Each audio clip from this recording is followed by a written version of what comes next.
मैं तुम्हें बोलूँ कि मैंने सिर्फ कैनवा यूज करके $2000 यानी इंडियन रुपीज में लगभग 1,80,000 रुपीज से ज्यादा कमा लिया, बिना कोई डिग्री, बिना कोई टीम, बिना कोई एक्सपेंसिव लैपटॉप के। तो तुम्हारा पहला रिएक्शन क्या होगा मुझे कमेंट में जरूर बताना। हाँ, मैं जानती हूँ तुम्हें लग रहा होगा कि मैं झूठ बोल रही हूँ। वेल एग्जैक्टली मुझे भी स्टार्टिंग में बिलीव नहीं हुआ था कि कैनवा से भी इतना पैसा कमा सकते हैं, लेकिन हाँ ये सच है। आज मैं इस वीडियो में तुम्हें बताने वाली हूँ कि एग्जैक्टली मेरा क्या प्रोसेस था एंड कैसे मैंने कैनवा के थ्रू से इतना अर्न कर लिया, कैसे क्लाइंट्स मिले, और सबसे जरूरी बात तुम भी एग्जैक्टली कैसे कर सकते हो। सो वीडियो को एंड तक जरूर देखना क्योंकि आपके लिए ये वीडियो बहुत हेल्पफुल होने वाली है। So let's start the video. सबसे पहले आपको ये जानना जरूरी है कि मुझे ये आइडिया कैसे आया। तो बात है जून 2024 की। जैसा कि मैंने बताया मुझे कोई जॉब वगैरह नहीं करना था, तो उस टाइम मैं और मेरे फ्रेंड ने ये डिसाइड किया कि चलो डिजिटल प्रोडक्ट सेल करने का बिजनेस करते हैं। एंड देन हमने इसके बारे में काफी रिसर्च किया, तो फाइनली हमें एक प्रोडक्ट मिला जिसे हम सेल कर सकते थे।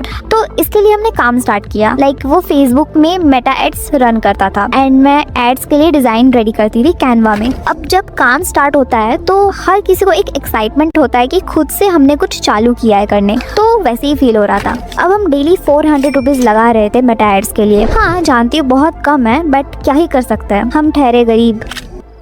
हम गरीब हैं, गद्दार नहीं। तो प्रॉफिट लाने के लिए हमें 400 रुपीज से ज्यादा का सेल कराना पड़ेगा। अब फर्स्ट डे तो उतना नहीं हुआ, हम लॉस में थे। सेकंड डे 100 रुपीज प्रॉफिट में थे। बट ऐसे करते करते हम जो सेविंग किए थे, जिससे हम पैसा डाल रहे थे, लगा रहे थे फेसबुक एड्स में, वो हमारा खत्म होते गया और फिर हमारे पास कोई सोर्स नहीं बचा पैसे का, तो हमें वो काम बंद करना पड़ा। एंड उस टाइम लिटरली ऐसा फील हो रहा था कि एक तो पैसा भी गया, ऊपर से कोई काम भी नहीं बना। गिल्ट फील हो रहा था बहुत, और बहुत ही ज्यादा डिमोटिवेट थी। और उसी रात जब मैं इंस्टाग्राम स्क्रॉल कर रही थी, तब मुझे एक रील शो हुआ कि एक लड़की कैनवा में डिजाइन बना के रील अपलोड करती है एंड वहाँ से वो क्लाइंट से पैसा कमा रही है। एंड तभी मुझे आइडिया आया कि ये तो मैं भी कर सकती हूँ, बिकॉज मुझे आइडिया था कैनवा में डिजाइन करने का। एंड देन मैंने बिना कुछ सोचे समझे अगले दिन अपना एक इंस्टाग्राम पेज बनाया कैनवा डिजाइनर के रिलेटेड एंड अपना डिजाइन पोस्ट करना चालू कर दिया। वैसे आपको एक सच बात बताती हूँ, मुझे लिटरली डिजाइन का कोई नॉलेज नहीं था, बट फिर भी मैंने स्टार्ट कर दिया करना। मैं हर दिन पोस्ट करती थी एक न्यू डिजाइन बना के, और मुझे याद है उस टाइम मेरे डिजाइन बहुत बेसिक थे, बिकॉज मुझे डिजाइन का बेसिक्स नहीं पता था, तो कहाँ से डिजाइन करूँ मैं। और यही सबसे बड़ी मिस्टेक थी मेरी। मैंने घाई करके इंस्टाग्राम पे पोस्ट करना स्टार्ट कर दिया बिना किसी नॉलेज के, बिकॉज मेरे डिजाइन को देख कर ना एक का मैसेज आया था कि वो मुझसे अपने इंस्टाग्राम के लिए एक पोस्ट बनवाना चाहते हैं। मैंने उनसे कहा ठीक है मैं बना दूंगी, बट मुझे ना नॉलेज था डिजाइन की और ना ही कि कैसे चार्ज करते हैं। उन्होंने पहले मुझसे एक सैंपल मांगा था, तो मैंने बना के उनको दिया, लेकिन उन्होंने कहा ये बिल्कुल प्रोफेशनल नहीं है, और वो क्लाइंट मेरे हाथ से चला गया। फिर उस दिन मुझे ऐसा लगा कि मैं कुछ तो गलत कर रही हूँ। तभी मैंने यूट्यूब पे ग्राफिक डिजाइन के बारे में सर्च किया, तब मुझे वहाँ से पता चला कि एक डिजाइन प्रिंसिपल नाम की भी कोई चीज होती है एंड लिटरली उसे सीखना एंड कैसे अप्लाई करना ये मेरे लिए बहुत मुश्किल था। एंड एक तरह का रिग्रेट भी था कि काश मैंने ये पहले देखा होता तो अच्छे से सीख के इंस्टाग्राम पे पोस्ट करती, तो शायद ये क्लाइंट मेरे हाथ से नहीं जाता। तो सीखने के चक्कर में मेरा इंस्टाग्राम पे पोस्ट करना रुक गया, यानी कि गैप हो गया बहुत। वेल इस मिस्टेक की वजह से मैंने काफी कुछ सीखा भी है, ताकि मैं बता सकूं कि आप वो मिस्टेक ना करो। सो स्टेप नंबर 1, आपको सबसे पहले नीश डिसाइड करनी होगी कि आप किसके लिए क्या डिजाइन करना चाहते हो। लाइक आप सोशल मीडिया पोस्ट बनाना चाहते हो, या फिर थंबनेल डिजाइन करना चाहते हो, या फिर पैकेजिंग डिजाइन। नीश डिसाइड करने से आपको एक क्लैरिटी मिलेगी एंड आप उसी को टारगेट रख के उन क्लाइंट्स को अप्रोच कर सकते हो इंस्टाग्राम के थ्रू। तो स्टार्टिंग में मेरा नीश था सोशल मीडिया पोस्ट, बिकॉज तभी जितने भी स्मॉल ब्रांड्स थे सब सोशल मीडिया पे एक्टिव होना चाहते थे, और डेली एक्टिव रहने के लिए उन्हें सोशल मीडिया पोस्ट की जरूरत थी। तो उस गैप को फिल करने के लिए मैंने सोशल मीडिया पोस्ट डिसाइड किया था एंड मैंने वो सीखना स्टार्ट कर दिया। और देखो डिजाइन में ना डिजाइन बेसिक्स आना बहुत इंपॉर्टेंट है, बिकॉज तभी आपको समझ आएगा कि डिजाइन में किस एलिमेंट्स को किस तरह प्लेस करना है एंड आप अपने क्लाइंट को उनके प्रॉब्लम का सॉल्यूशन प्रोवाइड कर सकते हो। स्टेप 2, जब आप नीश डिसाइड कर लो एंड डिजाइन बेसिक्स सीख जाओ, तो आपको किसी भी रैंडम ब्रांड के लिए सैंपल्स क्रिएट करने हैं। प्रैक्टिस के लिए मिनिमम 10 डिजाइन बनाना है एंड उसे अपने पोर्टफोलियो में यूज करना है। Yes, portfolio. एक प्रोफेशनल काम करना है ना, तो आपके पास अपना खुद का एक पोर्टफोलियो होना चाहिए अपने क्लाइंट्स को दिखाने के लिए। पोर्टफोलियो वो होता है जहां आप अपना बेस्ट वर्क्स क्लाइंट को दिखा सकते हो, ताकि क्लाइंट्स को एक क्लैरिटी मिले कि आप क्या करते हो और आप उनको क्या प्रोवाइड कर सकते हो। अब पोर्टफोलियो बनाने के लिए जरूरी नहीं है आपको एक वेबसाइट की तरह क्लासिक पोर्टफोलियो की नीड हो, नहीं, आप कैनवा में भी पोर्टफोलियो बना सकते हो इजीली। अगर आपको उसका ट्यूटोरियल चाहिए तो मुझे कमेंट में बता देना, मैं पोर्टफोलियो कैसे बनाते हैं कैनवा में वो बता दूंगी, या फिर आपको मैं अपने पोर्टफोलियो का टेम्पलेट लिंक भी दे सकती हूँ जो आपको मेरे टेलीग्राम चैनल पर मिल जाएगा। So step 3 is client find out करना,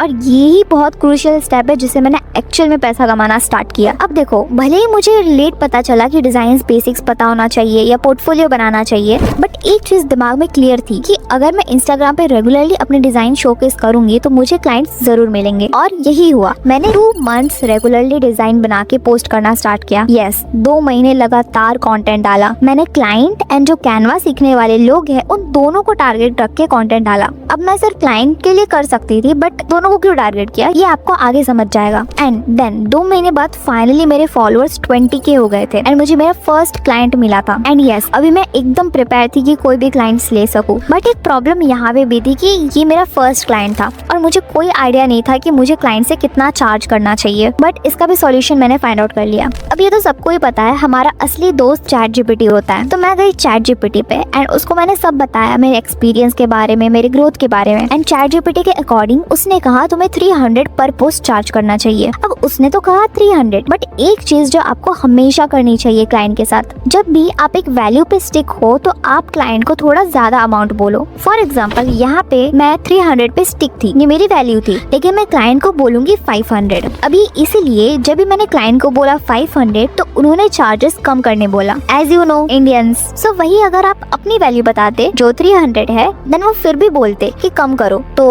आपका लॉस होता। दैट्स व्हाई मैंने 500 बोला एंड देन कम करते करते 300 पे चार्जेस फिक्स हो गए। सो इसी से मेरा फर्स्ट क्लाइंट मुझे मिल गया। एंड आप बिलीव नहीं करोगे, मुझे इंस्टाग्राम से ही बहुत सारे क्लाइंट्स मिले कि मुझे कहीं और पोस्ट करने की जरूरत ही नहीं पड़ी। बट फिर भी मैं सिर्फ इंस्टाग्राम पे डिपेंड नहीं थी, मैं अपने designs Instagram, Pinterest, बिहेंस and YouTube ये सारे प्लेटफॉर्म्स पे शेयर करती थी। एंड मुझे मेरा फर्स्ट फॉरेन क्लाइंट मिला था बिहेंस से। देखो, यहाँ पे जो इतना प्रॉब्लम्स क्रिएट करते कि क्लाइंट्स नहीं मिलते, तो एक बात मान लो, क्लाइंट्स ढूंढना कोई रॉकेट साइंस नहीं है, आपको बस पोस्ट करना है, बाकी ऑटोमेटिकली क्लाइंट्स आपके पास आएंगे आपके डिजाइन देखकर। आप जैसे जैसे इम्प्रूव करते रहोगे, क्लाइंट्स खुद आपको रीच आउट करेंगे आपका डिजाइन देखकर। अब ये तो हो गया क्लाइंट्स का काम। क्लाइंट से लगभग मुझे मंथली 15,000 तो आ ही जाते थे। अब फॉलोअर्स भी धीरे धीरे बढ़ रहे थे, तो मैंने सोचा क्यों ना कुछ और करके भी पैसा कमाया जाए। एंड ये चीज मैंने डिस्कस की अपने फ्रेंड से, तो हम दोनों ने काफी सोचा एंड ये कंक्लूजन पे आए कि मेरे फॉलोअर्स ज्यादातर कैनवा सीखने वाले हैं एंड कैनवा प्रैक्टिस करने के लिए उन्हें कैनवा प्रो की जरूरत पड़ सकती है। सो हमने डिसाइड किया कि हम कैनवा का एजुकेशन प्लान खरीदेंगे एंड उसमें 500 टीम मेंबर्स ज्वाइन कर सकते हैं। तो हमने एजुकेशन प्लान बाय किया एंड मैंने इंस्टा स्टोरी लगाना स्टार्ट कर दिया कि मैं 200 में 3 मंथ्स का सब्सक्रिप्शन दे रही हूँ। यस, इतने कम प्राइस में 3 मंथ्स का दे रही थी कि मेरे ऑडियंस की थोड़ी हेल्प हो जाए। सो मैंने ये स्टार्ट कर दिया एंड ये काम मैं और मेरे फ्रेंड पार्टनरशिप में कर रहे थे। सो देखते ही देखते कई लोग कैनवा सब्सक्रिप्शन हमसे बाय करने लगे एंड इसका मंथली हमें 20,000 होने लगा। एक्चुअल में 40,000 हो रहा था, बट हम 50-50 कर रहे थे। सो मेरा 20 एंड मेरे फ्रेंड का 20। एंड अब मैं कैनवा सब्सक्रिप्शन सेल करके 20,000 एंड क्लाइंट से 50,000 अर्न कर रही थी, यानी कि लगभग 35,000 मैं मंथली अर्न कर रही थी। सो अच्छा खासा मेरा चल रहा था। वेल, इतने में मैं कहाँ रुकने वाली थी। सो एक बार मैं इंस्टाग्राम स्क्रॉल कर रही थी एंड देन मुझे एक प्रोफाइल दिखा, वो एक थंबनेल डिजाइनर थी। वो ऑनलाइन कोर्स लेती थी थंबनेल डिजाइनिंग के ऊपर। सो मुझे आइडिया आया कि मैं भी तो कैनवा अच्छे से जानती हूँ एंड मुझे डिजाइनिंग का नॉलेज है, मुझे पता है कि क्लाइंट्स कहाँ से मिलते हैं, तो क्यों ना मैं भी कोर्स लूँ। सो मैंने दिसंबर में चालू किया ऑनलाइन लाइव कोर्सेज लेना। मैंने 7 डेज का लाइव कोर्सेज रखा था, पर पर्सन 800 रुपीज का, और उस कोर्स में 20 पीपल ज्वाइन हुए थे एंड मैंने इससे अर्न कर लिया 16,000 रुपीज। एंड यस, ऐसे करते करते मैंने 6 मंथ्स में 1,80,000 प्लस अर्न कर लिया था। सो ये थी मेरी जर्नी पूरी अर्निंग की। सो आई एम श्योर आपने इस वीडियो से काफी कुछ सीख चुके होंगे एंड मैं जानती हूँ आप भी स्टार्ट करना चाहते हो। सो सोचो मत, बस स्टार्ट कर दो। स्टार्ट करोगे तभी कुछ ना कुछ लिंक होगा एंड कुछ ना कुछ मिलेगा आपको, वरना वैसे भी कुछ नहीं मिलने वाला। एंड यस, अगर ये वीडियो आपको पसंद आई तो लाइक, शेयर एंड चैनल को सब्सक्राइब जरूर करना। मिलते हैं नेक्स्ट वीडियो में।